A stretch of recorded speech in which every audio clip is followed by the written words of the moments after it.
And I would invite you to take your Bibles and turn to the book of Proverbs chapter 20 with me. That's where we're going to be tonight. Proverbs chapter 20. By way of review, I'd back up into chapter 19 for just a few minutes. Didn't cover an awful lot last week. Probably make more progress this week. But I do want to touch base on what we discussed, and then that'll launch us into the message for this evening. We started in verse number 27 of Proverbs chapter 19, and I hope that verse resonated in your heart. I hope that you've thought about it, because when it talks about the type of things that influence us, this is a real danger for Christians. This is a real danger for people that love God. The world is not on our side. The world is not our friend. I mentioned it to Heather last night. I saw something somewhere, I'm sure it was on social media, and it talked about how evil may appear good, or may try to make itself look good. Good never tries to make itself look evil. So if something looks evil, believe it. Right? Like if it looks wrong, I guarantee you it's wrong, right? Because that's the only half of that equation that's trying to fool us. And I use that illustration to bring back to our minds the importance of being careful of what we allow to influence us. That counts as people, counts as the things that we listen to, the ways that we entertain ourselves. All of this is an influence, and the Bible says, quit listening to the instruction, and that's important. It's not just, advice, counsel. Everything is trying to instruct us and bring pressure to bear. Quit listening to instruction that makes you quit doing what you ought to do. Quit doing that.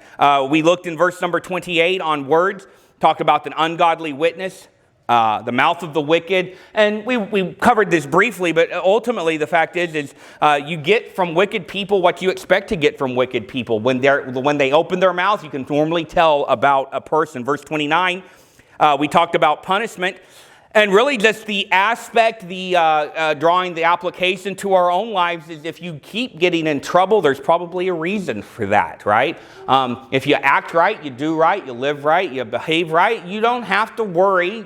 As a general rule, there's always fringe cases, I suppose, about judgments and stripes. But if you act a fool, get treated accordingly, right? That's just kind of the way it works out. And then we moved into chapter 20, and did spend probably about half of our message last week on that. Wine is a mocker, strong drink is raging, and whosoever is deceived thereby is not wise. Gave you a couple of things to think about. Was why a Christian should completely abstain from the use of intoxicating beverages for that purpose. Number one, alcohol is deceptive. We see it here in the text in Proverbs chapter 21. We looked in Proverbs chapter 23, and we abstain from alcohol because wisdom avoids the danger before it strikes. It's the idea of taking hold of a snake, right? It's not very smart. We looked in Proverbs chapter 31. Alcohol impairs judgment.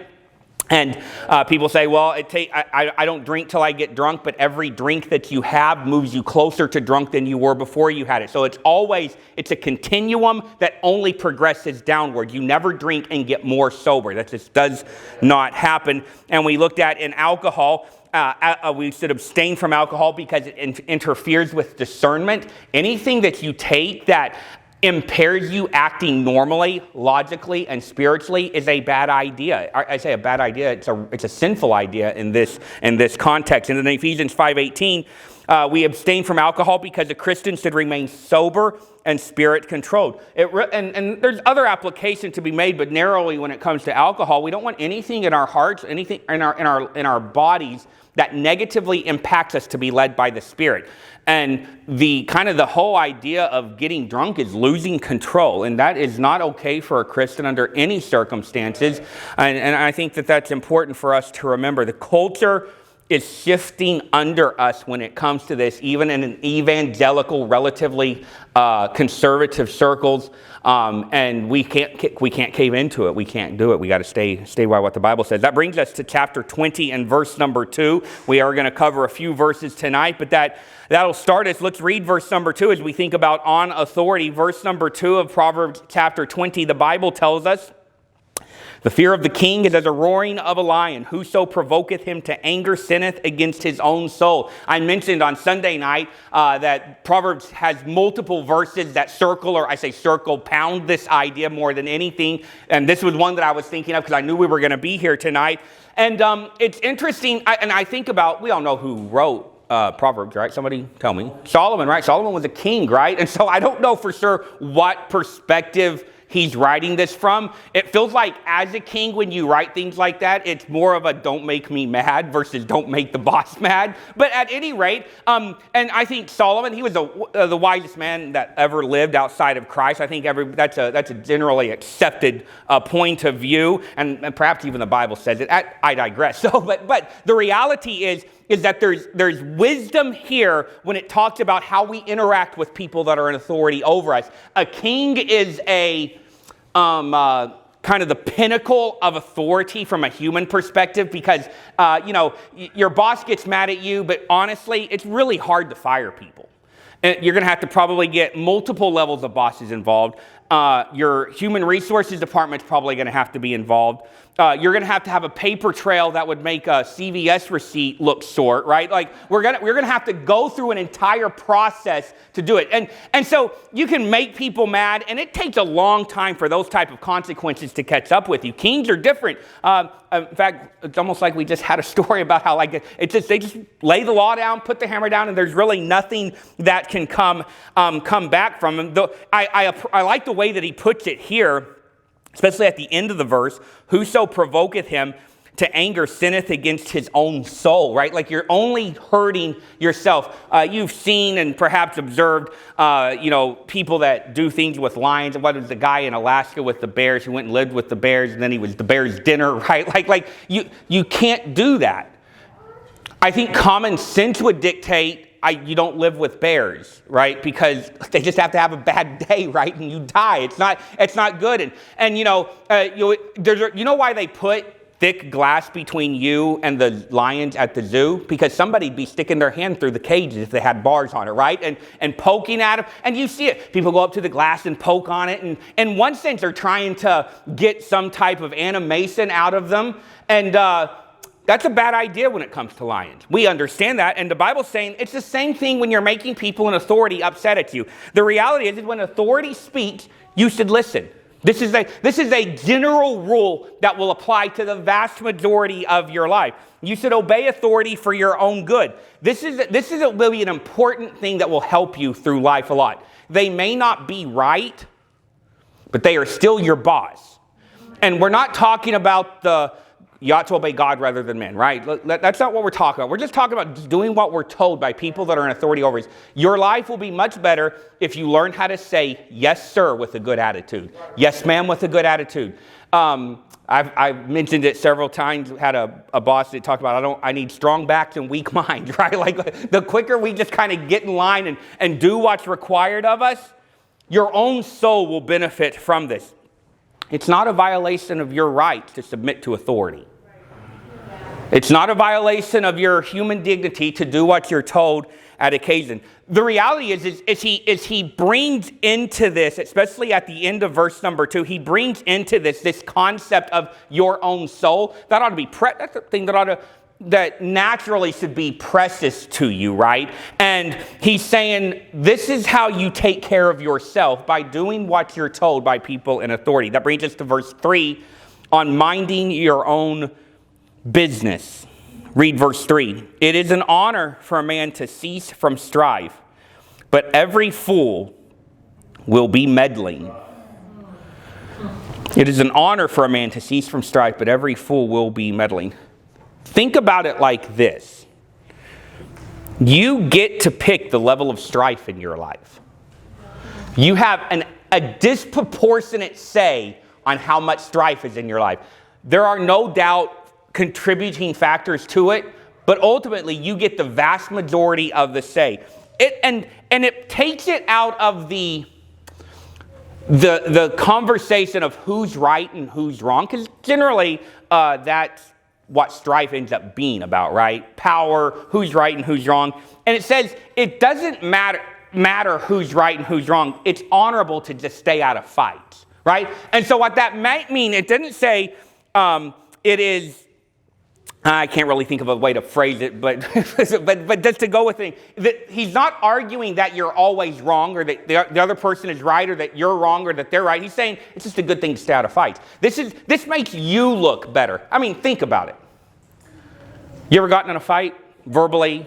We'll keep it to the verbal aspect. I mean, I assume that we could all agree that punching people is probably not the honorable thing to do as a general rule, right? So you get into a fight. How often, especially maybe once you get older and can think a little more sanely after it's completed, do you feel honorable?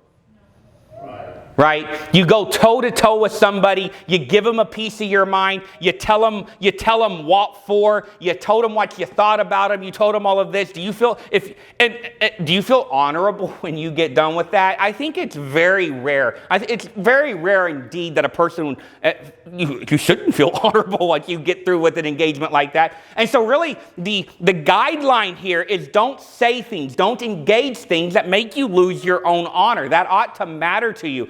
I listened to a book. It was called Beyond Bloody Ridge. It was a story of Edson's Raiders in World War II. They fought on Guadalcanal, Tulagi, a few other places, in Okinawa. And the guy that wrote the book, it was a not a biography, a memoir, right? It would just kind of focus on the war. And he talked about how when they were, in the Higgins boats about to go up to the beach, the only thing in his mind was he wanted to do honor for the Marines, right? He was a Marine, and so it was always, he wanted to show himself worthy of being a Marine. And he didn't win Congressional Medals of Honor, so he wasn't like all that, but he just always wanted to do his job. He just wanted to be who he was supposed to be. And I think when we're faced with this idea of strife, the question should not be, am I right? For the purposes of this TED Talk, that is immaterial, right? What the question ought to be is, can I engage in this and maintain my honor? And that ought to oftentimes matter more than whether or not we're right. It says it's an honor for a man to cease from strife. So this is important because there is I think it infers that there's a scenario where you can begin to be caught up in strife, because he doesn't say don't start it, he says quit it. Right? So that means there's a level of continuum that says to cease from strife. That means the strife has already started to happen. So it's never too late to quit fighting. Right? It's never too late to quit the strife. It's never too late to quit the antagonism that you can fight. It's an honor for man to cease from strife. And it says, but every fool will be meddling. Yeah. I think there's a few things that we could think about with this. Is nobody likes to be meddled with. Nobody does. I don't like to be meddled with, and I've done enough meddling to know that nobody else likes it either, right? I am not unique in this area.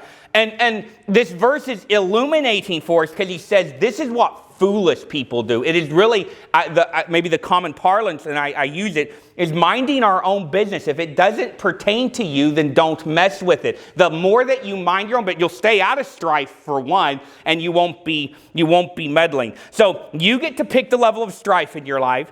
You get to decide when the strife quits. You can quit the strife at any point. Say, but they're going to think they're right, but at least you won't be in a fight. There's value to that in and of itself.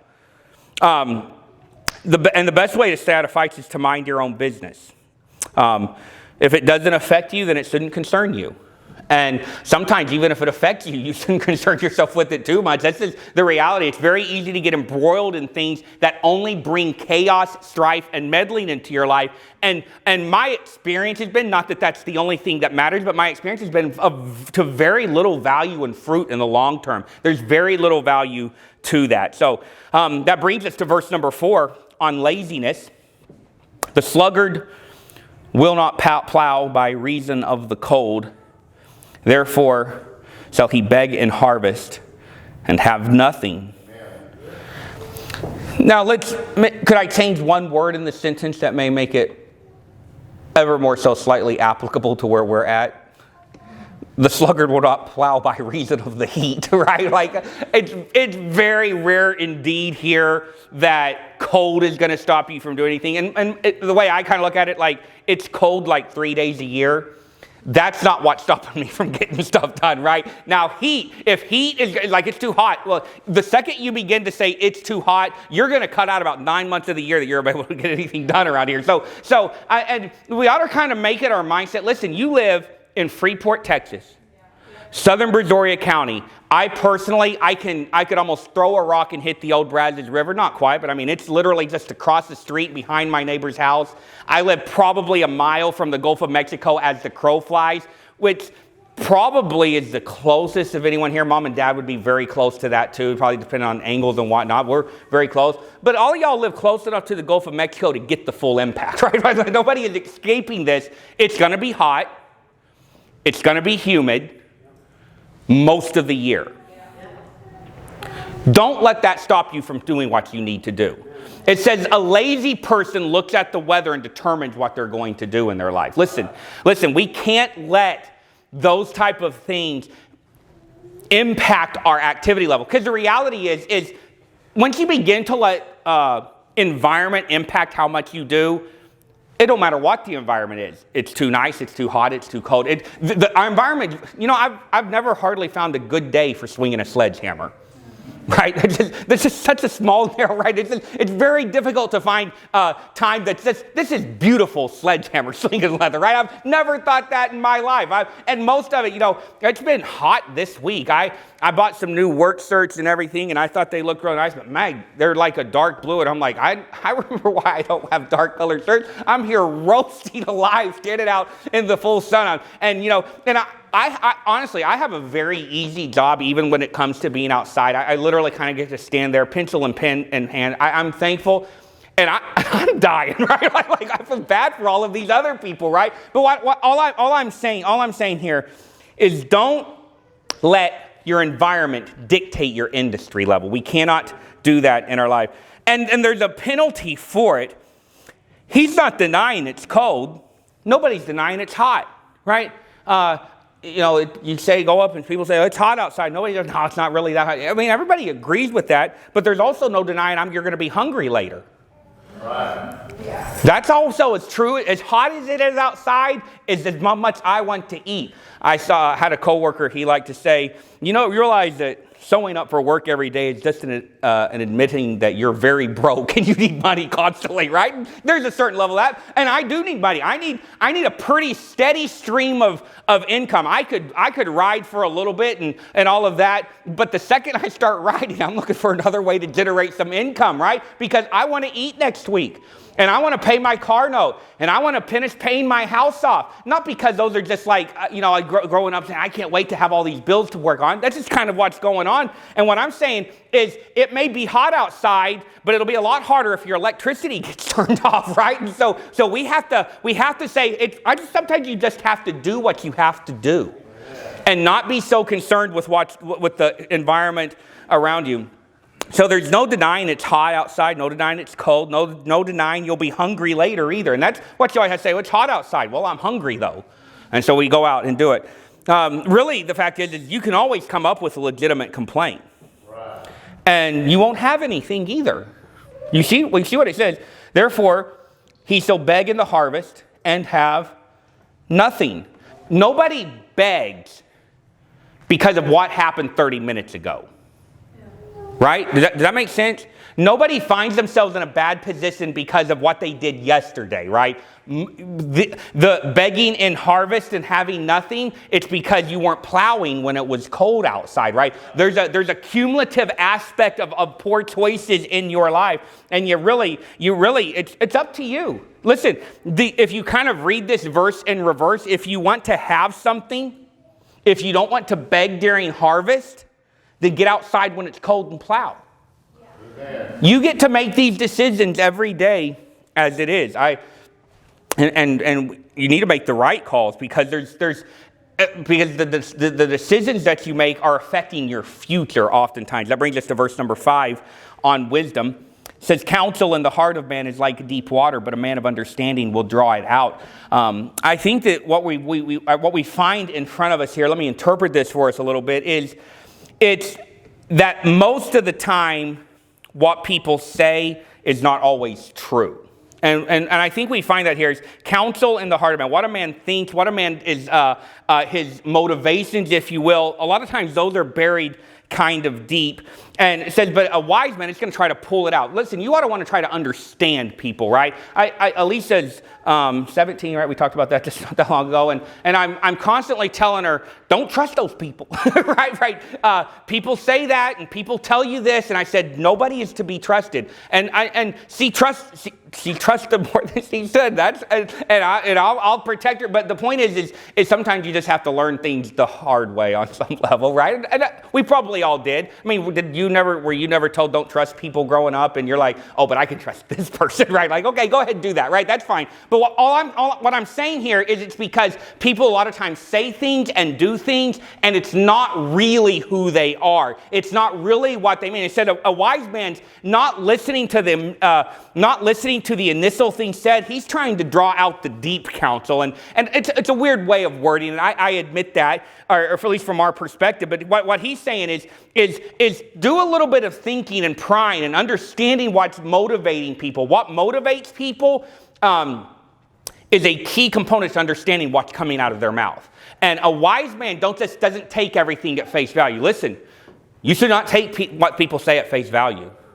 I would like to say, generally speaking, you come into the church walls, and that doesn't apply. But especially when you step outside and you're dealing with people that don't know the Lord and don't mind lying and don't mind subterfuge and conniving to get their ways, be careful about just accepting what a wise man is saying. You said that, but what's really going on in your heart? Trying to stop ourselves really from being taken advantage of. That brings us to verse number 6 and 7 on integrity.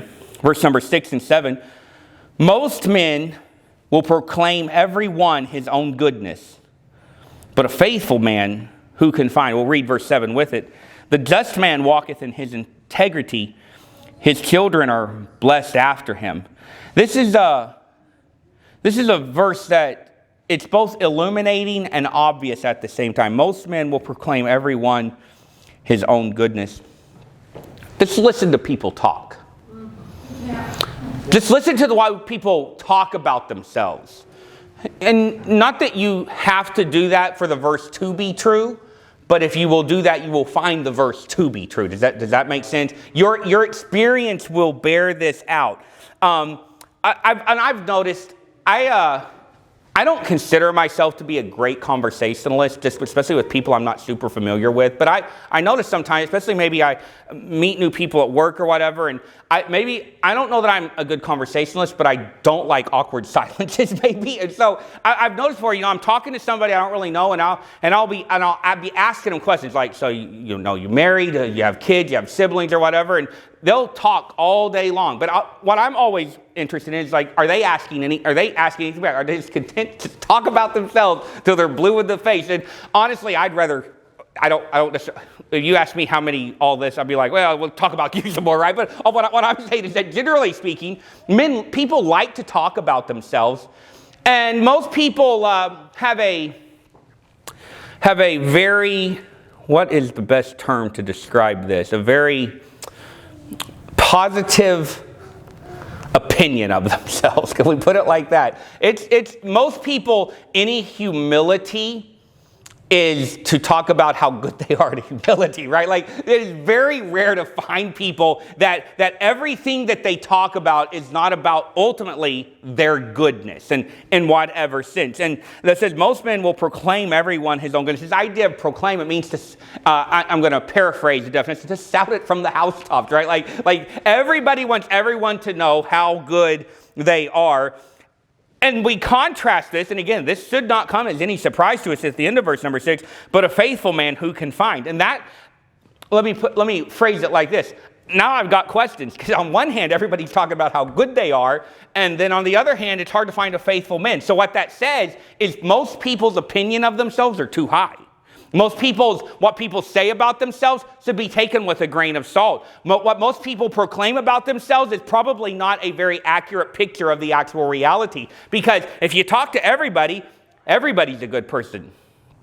You could go down and you could knock on doors, and we've used this method often in evangelism and coach and train a little bit and asking people the good person test. And I've done it more times than I can remember. And I've never had anybody tell me, no, I'm not a good person. Everybody thinks they're a good person. But it really begins me to ask the question, if everybody is such a good person, why is the world such a bad place? Both of those cannot be true. And I think in one sense, it's indicative of the truth of this verse that everybody say, are you a good person? And everybody says, yeah, I'm a pretty good person.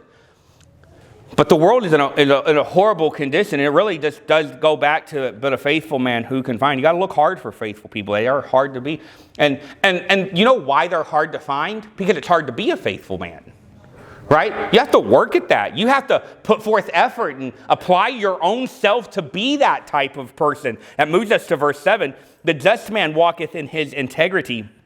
I would point out really one key word here in this verse 7. It says, a just man walketh in his integrity. This is kind of don't take this too far, but this is a standard that the man has set for himself, right? You ought not to be living in such a way just to match some arbitrary standard that you think will make you look good. You ought to have a standard of integrity for your own heart. I do this because I know it's right. Because this is my standard, not because the pastor requires it, not because the church requires it, not because I don't want the brethren to think less of me, but this is my standard of integrity that I hold myself to, and it ought to be higher than the church's. It ought to be higher than what you ought to expect more out of you than the pastor does. You ought to expect more out of you than the general church does. You ought to expect more out of you than the church's documents that govern our behaviors. A just man walking in his integrity. And the way that you know the difference between walking in his integrity and not is because a man that's not just will only try to appear to walk in integrity. And he'll walk in just enough integrity to keep himself out of trouble. And the end of verse 7, it drives the point home of the generational effect of having integrity. If you're a good person, that is a positive impact in your kids. Now, you say, what do you mean by... What does a positive impact in your children look like? Well, it's the opposite of a negative impact, right? Like that's about the most definitive I can get there because there's so many variables in life. But what I'm saying is if you'll have integrity, that will be a benefit to your children. Your children will reap the rewards of being shown how to have integrity, being shown how to have a faithful man, more than if you don't, right? I don't know how that always plays out. I don't know that the Bible necessarily explicitly says it, but all I know is having integrity is better for your children than not having